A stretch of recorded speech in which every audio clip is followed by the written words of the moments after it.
Panic ആവുന്ന ഒരു സിറ്റുവേഷനാണ്. അത് ആശുപത്രിയിൽ ഒരു പാനിക് ഉണ്ടാക്കുന്നു.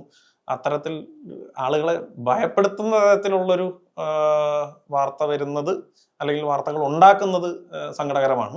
നല്ലതാണ്, ആളുകൾ കൂടുതൽ ശ്രദ്ധിക്കുന്നത് നല്ലതാണ്. നല്ലതാണ്. പക്ഷേ ഭീതി ഉണ്ടാക്കുന്ന തരത്തിൽ ഇതിനെ കൈകാര്യം ചെയ്യുന്നത് വളരെ വളരെ മോശമായിട്ടുള്ളൊരു പ്രവണതയാണ്. ഇപ്പം ഒരു ഉദാഹരണം പറയുകയാണെങ്കിൽ, ഇപ്പം കഴിഞ്ഞ ദിവസം എൻ്റെ സുഹൃത്ത് റെസ്ക്യൂവിന് പോകുന്ന ഒരാളാണ്. സാധാരണഗതിക്ക് പരമാവധി ഒരു ദിവസം കിട്ടുന്നൊരു റെസ്ക്യൂ കോൾ എന്ന് പറയുന്നത് പരമാവധി സാധാരണഗതിക്ക് കിട്ടുന്ന ഒരു 10 കോളായിരിക്കും. 2 ദിവസം മുമ്പ് അദ്ദേഹത്തിന് ഒരു ദിവസം വന്ന റെസ്ക്യൂ കോൾ എന്ന് പറയുന്നത് ഏതാണ്ട് 73 കോളാണ്. അത് മോശമായിട്ടല്ല പറയുന്നത്, പക്ഷെ ആളുകൾ വളരെയധികം പാനിക് ആയിട്ടുള്ള ഒരു സിറ്റുവേഷനിലേക്ക് എത്തുന്ന തരത്തിൽ. ഇപ്പം ഇന്നലെ ഒരു വാർത്ത, ഒരു കാർഡ് ഞാൻ കണ്ടു, ഒരു പ്രമുഖ ചാനലിന്റെ കാർഡാണ്. ഇന്നലെ മാത്രം 18 കടികൾ. അത് മരണമല്ല.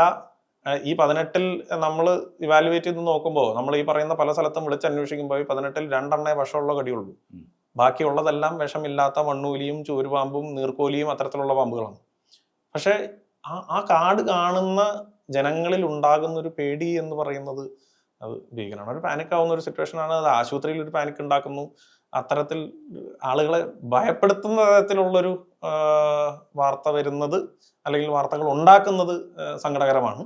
അല്ലാത്ത പക്ഷം ഇത് ശ്രദ്ധിക്കേണ്ട ഒരു കാര്യമാണ്. വേനൽ സമയത്ത് കുഞ്ഞുങ്ങളാണെങ്കിലും നമ്മൾ കളിക്കാൻ വിടുന്നു, അവർ അവിടെ പോകുന്നു ഇവിടെ പോകുന്നു. അപ്പോൾ ഈ ഒരു കാര്യം വളരെയധികം അവരിൽ അവബോധം ഉണ്ടാക്കണം, അല്ലെങ്കിൽ സൂക്ഷിക്കണം. ചെന്ന് മറ്റേ പുല്ലിൻ്റെ ഇതിലും നേരെ ചെന്ന് കൈയിടരുത്, വടിവെച്ച് നോക്കി അല്ലെങ്കിൽ ഷൂ ഇടണം. ഇത്തരത്തിലുള്ള ആളുകളിലേക്ക് എത്തിക്കാൻ പറ്റുന്ന ഒരു അവസരം തന്നെയാണെന്നിരിക്കെ ഭീതിപ്പെടുത്തുന്ന തരത്തിലുള്ള വാർത്തകൾ ആശങ്ക ഉണ്ടാക്കുന്നതാണ്.